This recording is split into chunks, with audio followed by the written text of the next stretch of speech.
Welcome to Alaska Raceway Park's Tuesday Track Talk. I'm your host, Michelle, and with me today is Gregg Peters.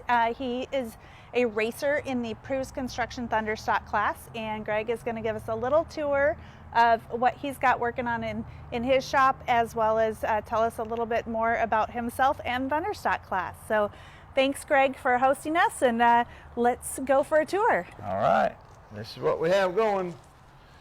We've got a Bandolero that we just picked up from the lower 48 for Liam's Laidlaw. He's going to be running that this year. And the other car in here is in the Thunderstock class, and that is Guy Hamilton's car. Mine is done. I've got it in the enclosed car trailer, so it's under lock and key and hiding away.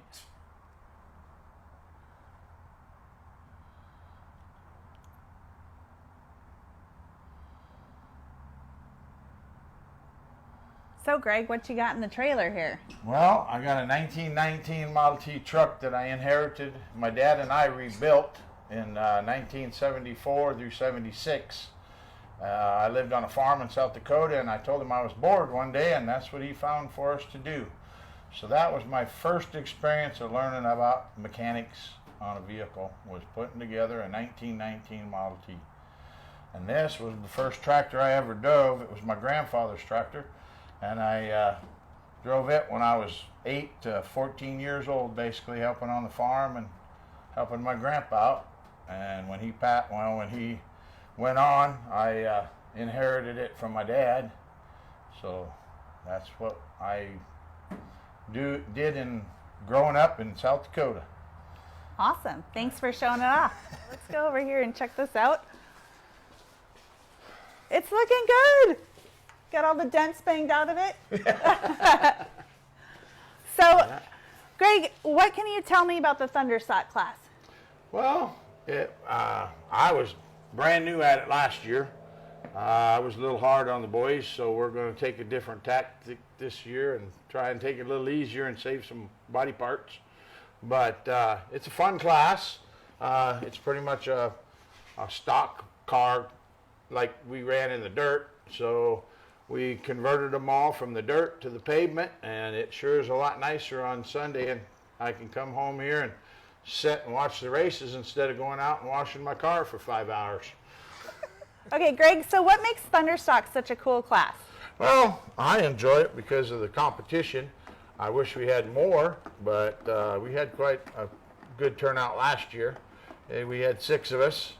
Hoping we could see 8 or 10 this year would be nice. It's always more fun when you can say you beat a bunch of them versus a few. How would somebody get started in this if they were interested in it? Main thing is find you a Monte Carlo or some chassis. Ford Mustang, I guess, would work.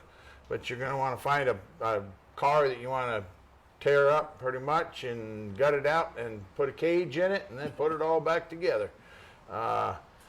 It's quite the process. It took Guy and I probably about 2 years to do his car, and then right at a year to do my car, because we did his and we knew pretty much what we all needed. So I ordered up the parts, and when we got a big enough stack, we built this another Thunderstock car so we could try and build the class up and keep it going, because Guy and I at our age don't have a whole lot going, so we may as well waste some time and money racing.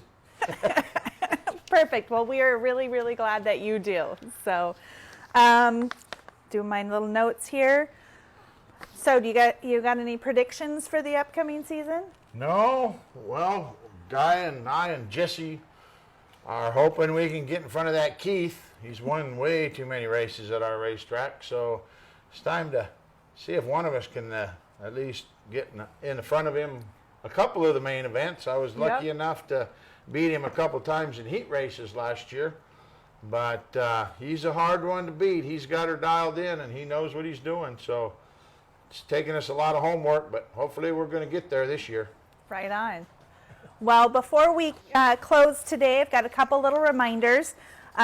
We are going to have the racer packets, including stickers, your parking stickers, any sponsor tickets and things like that at the 49th State Street Rodders Car Show, which is going to be at the MTA Event Center on April 30th and May 1st and 2nd.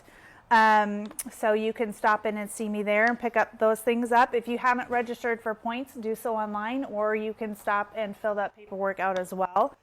Bob Bowles is going to be up here to do a seminar on chassis setup on Friday, the last Friday in May before Memorial Weekend. It'll be at the racetrack from about 5 until whenever you guys get done. It might be a late night. But it is a really good chassis setup class on learning how to improve everything here, and he's coming up from Florida to do that for us. More information on that is on our website and on our Facebook page. And then chassis certifications for drag racers is going to be the following day, Saturday, May 29th at the racetrack. If you are interested in getting on the list, please contact me. Gregg, thank you very much for hosting us today. We super appreciate it. We look forward to seeing you run this summer. And thank you to everybody who tuned in to Alaska Raceway Parks Tuesday Track Talk. We'll see you here next week for our next edition. And hope to see you at the racetrack this summer.